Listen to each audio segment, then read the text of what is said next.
Assalamualaikum warahmatullahi wabarakatuh. Halo semuanya, perkenalkan nama saya Reza Mulia Rahmandana dengan NIM 153-2040 dari kelas A Prodi Ilmu Komunikasi UPN Veteran Yogyakarta. Pada kesempatan kali ini saya akan melakukan presentasi tentang pelanggaran etika penyiaran untuk memenuhi tugas UAS mata kuliah dasar-dasar broadcasting. Yang pertama saya akan menjelaskan tentang penyiaran. Penyiaran adalah kegiatan pemancar luasan siaran melalui sarana pemancaran dan atau sarana transmisi di darat, di laut, atau di antariksa dengan menggunakan spektrum frekuensi radio melalui udara, kabel, atau media lainnya untuk dapat diterima secara serentak dan bersamaan oleh masyarakat dengan perangkat penerima siaran. Yang selanjutnya ada pedoman perilaku penyiaran, yaitu ketentuan-ketentuan bagi lembaga penyiaran yang ditetapkan oleh KPI atau Komisi Penyiaran Indonesia untuk menyelenggarakan dan mengawasi sistem penyiaran nasional di Indonesia. Nah, pedoman perilaku penyiaran merupakan panduan tentang batasan-batasan apa yang boleh dan atau tidak boleh dalam proses pembuatan program siaran. Nah, yang akan saya bahas kali ini adalah pelanggaran etika penyiaran iklan. Iklan yang akan saya bahas adalah iklan mie sedap versi Papa Hidup Lagi. Sebelum itu saya akan menjelaskan tentang periklanan. Periklanan seringkali digunakan oleh kepentingan bisnis, sosial, profesional, serta agensi sosial untuk mempromosikan kepada beberapa target publik. Nah, periklanan merupakan cara yang tepat dalam memperkenalkan sebuah produk, meningkatkan citra, dan lain sebagainya. Beragam kepentingan pengiklan yang banyak menghiasi media-media di sekitar kita, khususnya masyarakat yang tinggal di daerah perkotaan. Tidak semua pengusaha mempromosikan iklannya. Hal tersebut dikarenakan biaya yang dibutuhkan dalam beriklan tidaklah murah. Pengiklan butuh mengocek kantong dalam sehari untuk melakukan sebuah iklan.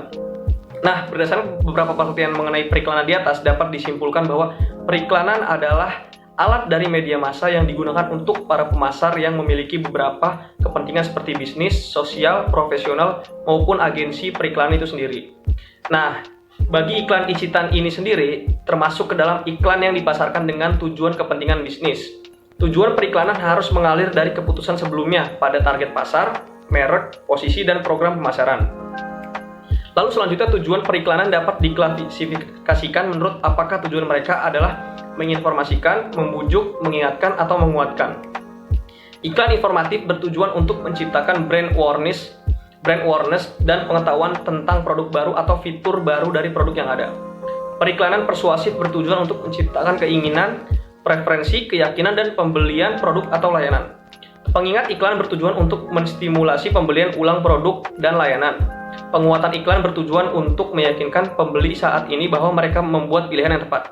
Nah, berdasarkan pengertian tadi, dapat disimpulkan tujuan dari periklanan bergantung kepada tujuan pengiklan. Apakah untuk menginformasikan, membujuk, mengingatkan, atau menguatkan. Nah, bagi produk mie sedap versi Papa Hidup Lagi ini dibuat dengan tujuan menginformasikan kepada konsumen, dikarenakan icitan merupakan produk barunya. Suatu produk atau brand yang baru saja dipasarkan membutuhkan promosi yang cukup gencar pada berbagai media. Nah, selanjutnya saya akan menjelaskan tentang etika. Etika adalah aturan perilaku atau prinsip moralitas yang mengarahkan kita kepada cara yang benar atau terbaik untuk bertindak dalam situasi tertentu. Selama bertahun-tahun, para ahli filsafat telah mengembangkan sejumlah prinsip etika umum yang menjadi pedoman untuk mengevaluasi perilaku kita. Nah, dalam iklan mie sedap versi Papa Hidup Lagi ini mengajarkan anak kecil untuk berbohong kepada orang lain dengan alasan yang sangat tidak masuk akal. Si anak bersandiwara dengan meraung-raung seolah-olah ia sedang menangisi ayahnya yang sudah tiada. Parahnya lagi, perbuatan itu dilakukan anak demi kepentingan orang tuanya. Dalam hal ini, sang ayah pemalas karena tidak mau ikut kerja bakti. Tentu saja perbuatan ayah dan anak dalam iklan itu telah melanggar susila dan norma-norma yang berlaku di masyarakat. Nah, dalam iklan mie sedap versi Papa Hidup Lagi ini juga telah ditemukan beberapa pelanggaran. Yang pertama, sesuai pasal 49 ayat 1 SPS KPI yang menyatakan soal kewajiban berpedoman pada EPI. Dalam EPI bab 3A 312 menyebutkan bahwa iklan tidak boleh memperlihatkan anak-anak dalam adegan-adegan yang menyesatkan atau tidak pantas dilakukan oleh mereka.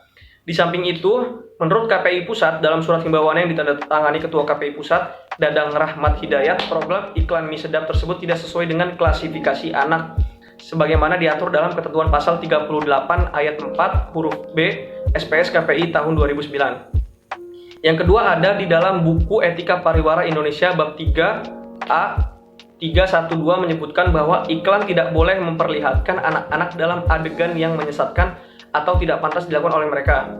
Dalam iklan ini sedikit melanggar norma karena dalam adegan iklan tersebut secara tidak langsung seorang ayah mengajarkan anaknya untuk berbohong karena ayah tidak mau bekerja bakti. Ketika seorang petugas mengajaknya untuk bekerja bakti, tetapi seorang anak mengaku tidak mempunyai seorang ayah.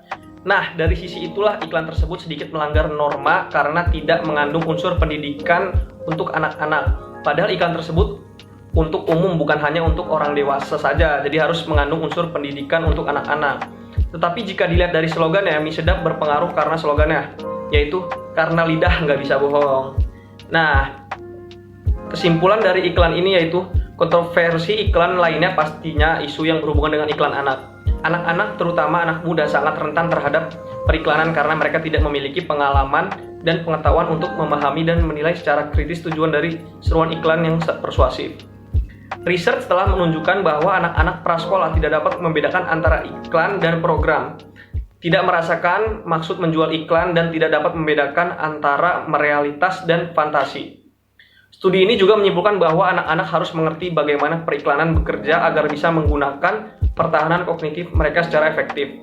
Karena kemampuan terbatas anak untuk menafsirkan maksud menjual pesan atau mengidentifikasikan iklan komersial, kritik menuduh bahwa iklan kepada mereka pada dasarnya tidak adil dan menipu dan harus dilarang atau sangat dibatasi. Di sisi lain, mereka yang berpendapat bahwa periklanan adalah bagian dari kehidupan dan anak-anak harus belajar menghadapinya dalam proses sosialisasi konsumen untuk memperoleh keterampilan yang dibutuhkan untuk berfungsi di pasar. Kelompok pemasaran atau periklanan telah mengkritisi laporan tersebut dan terus membela hak mereka untuk beriklan berdasarkan bahwa orang tua dari anak-anak yang lebih muda daripada anak-anak itu sendiri membuat keputusan pembelian. Yang terakhir ada saran dari saya yaitu bila membuat iklan tidak mengesampingkan moral ataupun melecehkan salah satu profesi, dengan adanya protes dari masyarakat yang telah dianggap melecehkan guru dan dicekal KPI, iklan mie sedap versi Papua Hidup Lagi ini dapat direvisi atau membuat iklan dengan konsep yang lebih kreatif, edukatif, dan lain-lain. Sekian dari saya, kurang lebihnya mohon maaf. Wabillahi taufiq wal hidayah. Wassalamualaikum warahmatullahi wabarakatuh.